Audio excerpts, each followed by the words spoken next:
ॐ नमो नारायणाय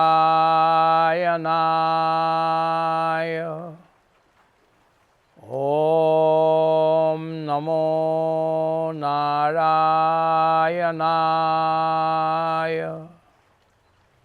ॐ नमो नारायणाय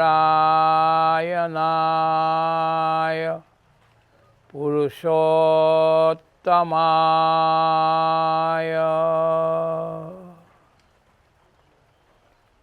ॐ शान्ति शान्ति शान्तिः কৃষ্ণ প্ৰভুসকল আমি আপোনালোকৰ চৰণত সেৱা জনাই পবিত্ৰ নামঘোষাৰ এজনা ঘোষা লৈ তাৰ বিবেচন আপোনাৰ সবৰ সন্মুখত ৰাখিব খুজিছোঁ। আজিৰ শীৰ্ষকটো হ'ল কিহৰ আশাত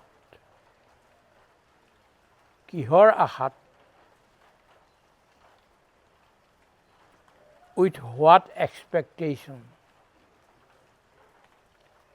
what expectation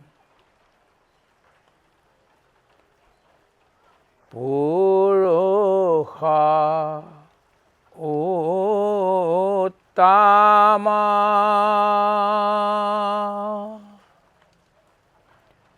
পৰমা পুৰুষা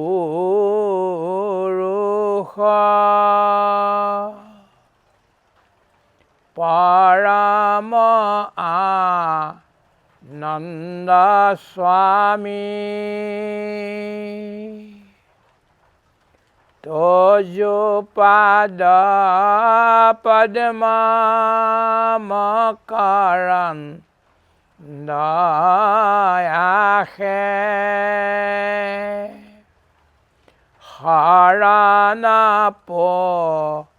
শিলো আমি তোজো পাদ পদ্মকৰণ দয়াখে শৰণ শিলো আমি কৃষ্ণ। ঘোষা নম্বৰ 186 186।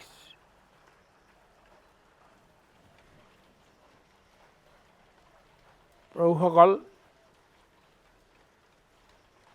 আমি দৌৰি আছোঁ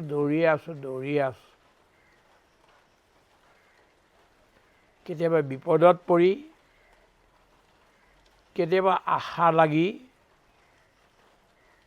কেতিয়াবা কৰ্তব্যবোধত, কেতিয়াবা আমি কোনোবা ডাঙৰ বিষয়াৰ ওচৰলৈ গৈছোঁ, কেতিয়াবা আমি বাহুবলী ব্যক্তিৰ ওচৰলৈ গৈছোঁ ৰক্ষণ বিচাৰি,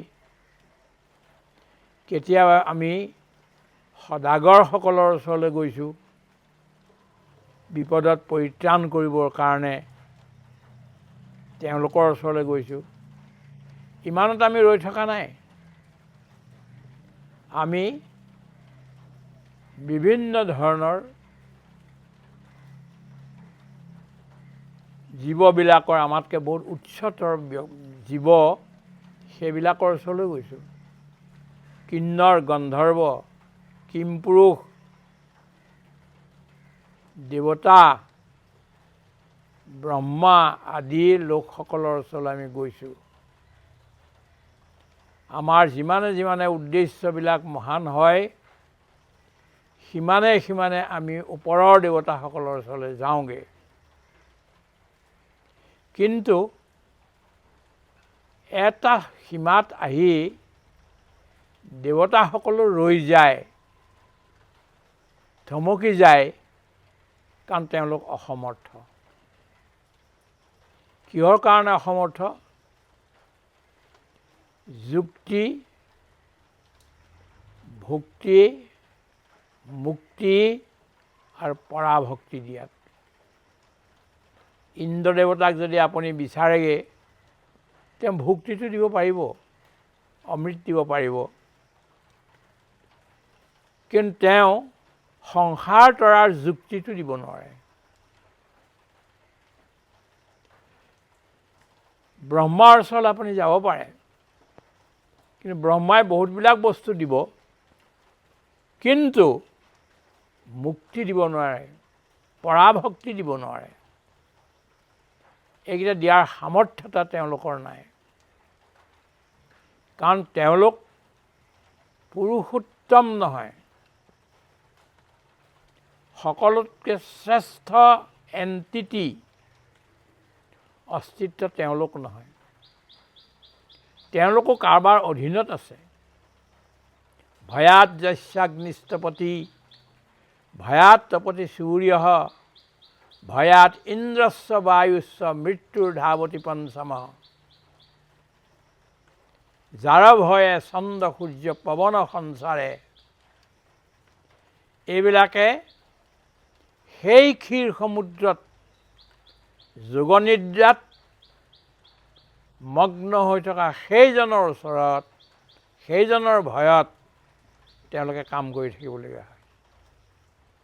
কিয়নো তেওঁলোকক এটা এটা কাম নিৰ্দিষ্ট কৰি দিয়া হৈছে, সেই কাম তেওঁলোকে কৰিবই লাগিব, উত্তম ৰীতিৰে তেওঁলোকে এই কৰিবই লাগিব, নহ'লে নহ'ব, তেওঁলোকৰো শাস্তি হ'ব।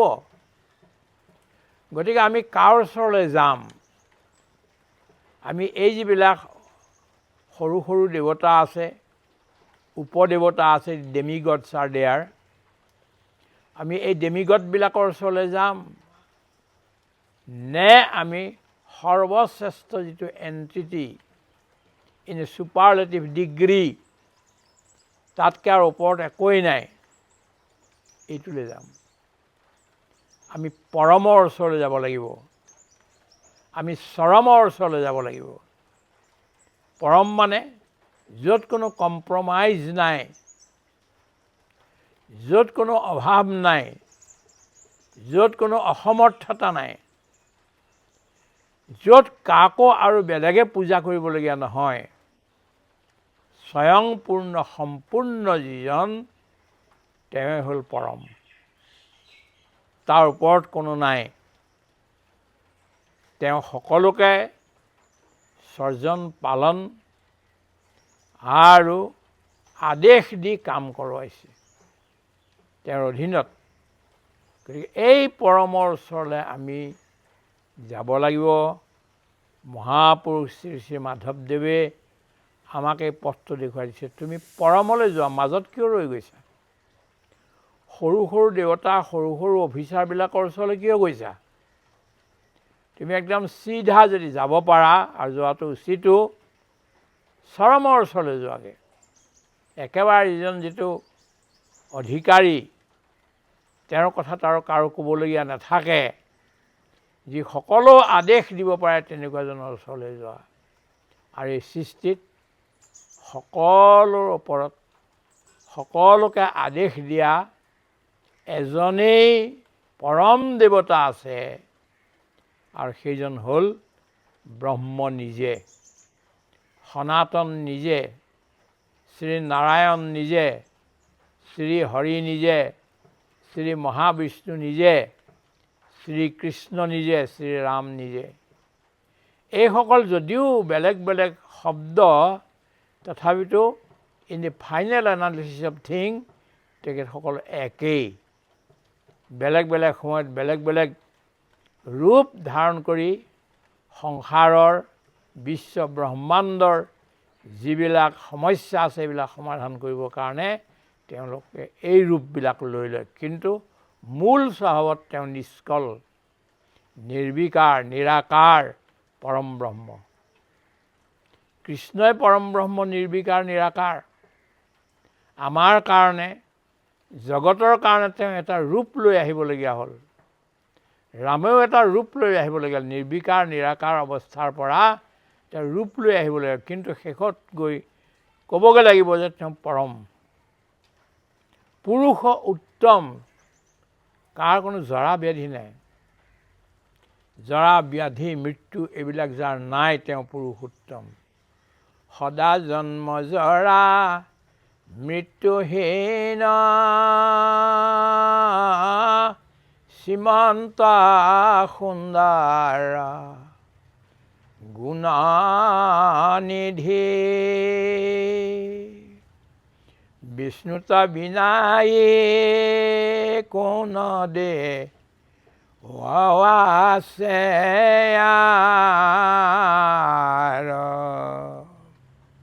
বিষ্ণু, সেইজনকে মহাবিষ্ণু বোলা যায়।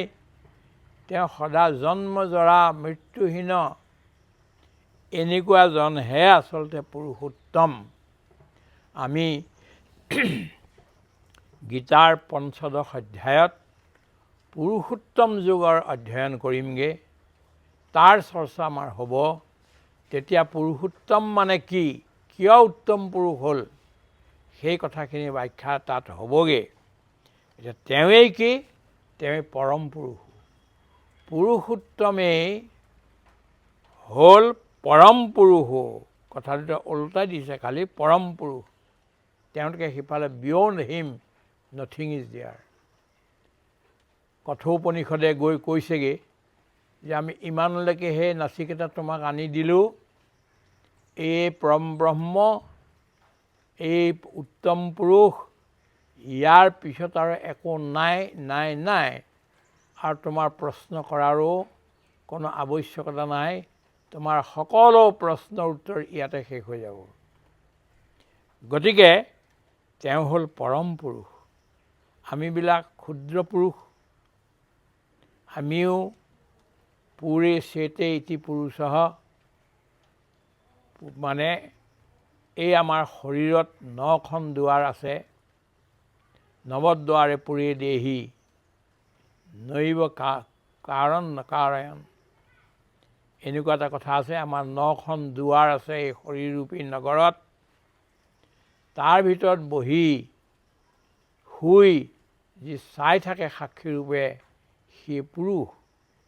কিন্তু আমাৰ প্ৰত্যেকৰে তাত এজন এজন পুৰুষ আছে। জীৱ জন্তু যিমান আছে সকলোৰে পুৰুষ আছে।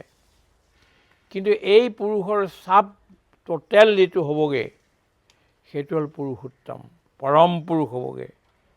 আৰু পৰম আনন্দ স্বামী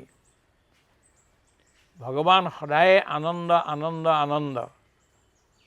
আমি আগতেই নিবেদন কৰিছোঁ যে তৃপ্তি আৰু সুখ সকলোৱে বিচাৰে, কিন্তু ইও সাপেক্ষতাবাদত থকাৰ কাৰণে সি শেষৰ আমাক শান্তি দিব নোৱাৰে। সেই সুখ আৰু তৃপ্তিৰ পৰা আগলৈ গৈ আমি আনন্দ তত্ত্বক বিচাৰিবগৈ লাগিব, যিটো তৈত্তিৰীয় উপনিষদত তাৰ বৰ্ণনা হৈ আছে।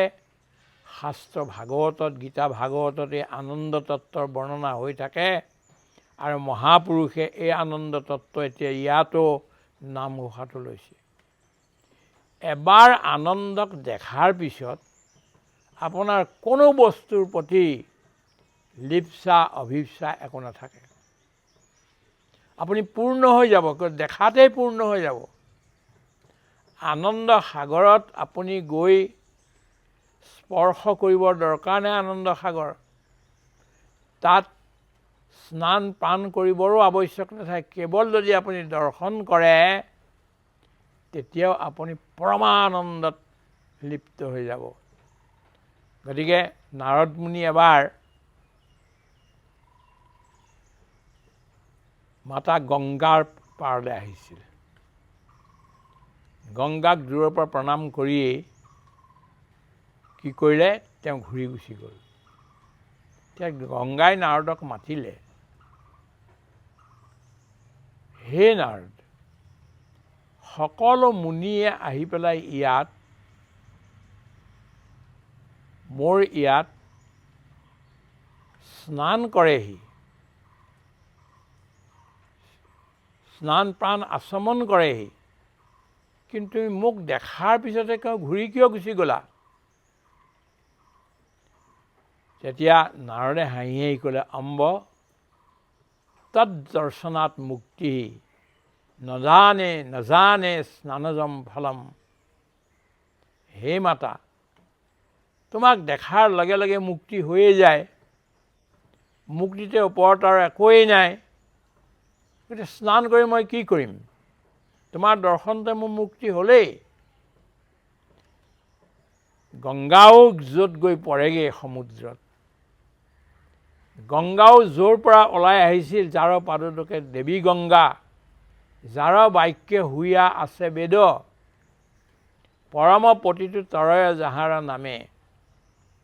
গংগাৰো য'ৰ পৰা জন্ম হৈছিল, যি পদজলৰ পৰা নিৰ্মাণ হৈছিল, পদৰ পৰা নিৰ্মাণ হৈছিল, সেই গংগাটো যদি মুক্তি আছে, মুক্তিৰ দৰ্শন পোৱা যায়, তেন্তে এই পৰব্ৰহ্মক পোৱাৰ লগে লগে বা দেখাৰ লগে লগে পৰম আনন্দৰ পৰম মুক্তি আমি কিয় নাপাম?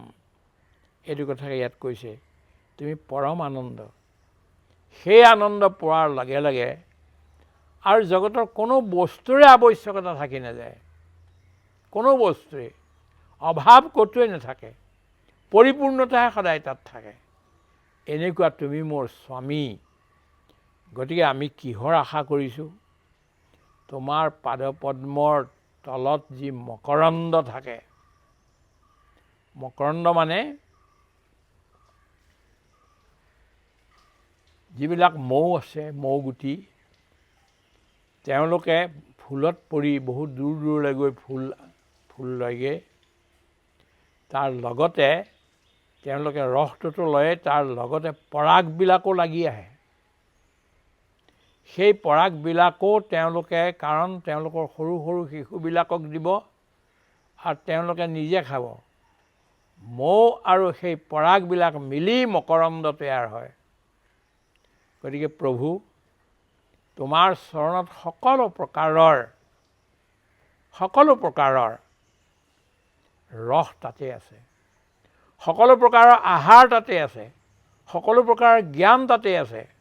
যি আমি বিচাৰিব লাগে গোটেই বস্তুবিলাক তোমাৰ চৰণৰ তাতে আছে।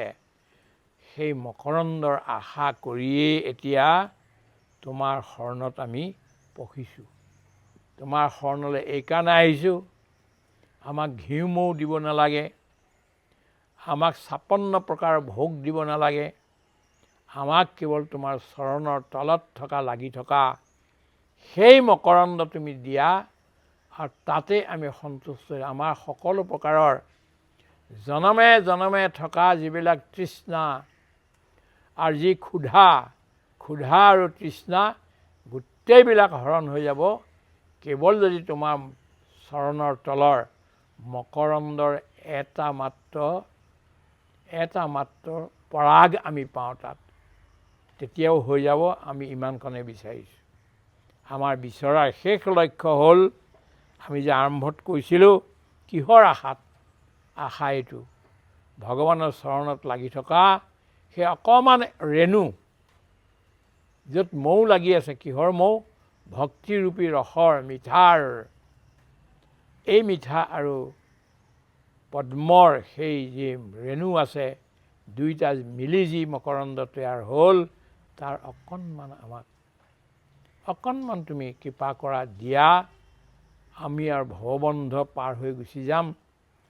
ক্ষুধা তৃষ্ণা, বিভিন্ন ধৰণৰ বিষয়ৰ আশা সকলো পাৰ হৈ যাব, সকলো শেষ হৈ যাব। আমাক আৰু একো নলগা এটা অৱস্থা আহিব।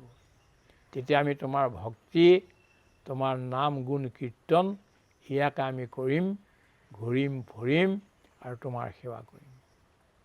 হৰি ওম। কৃষ্ণ কৃষ্ণ কৃষ্ণ।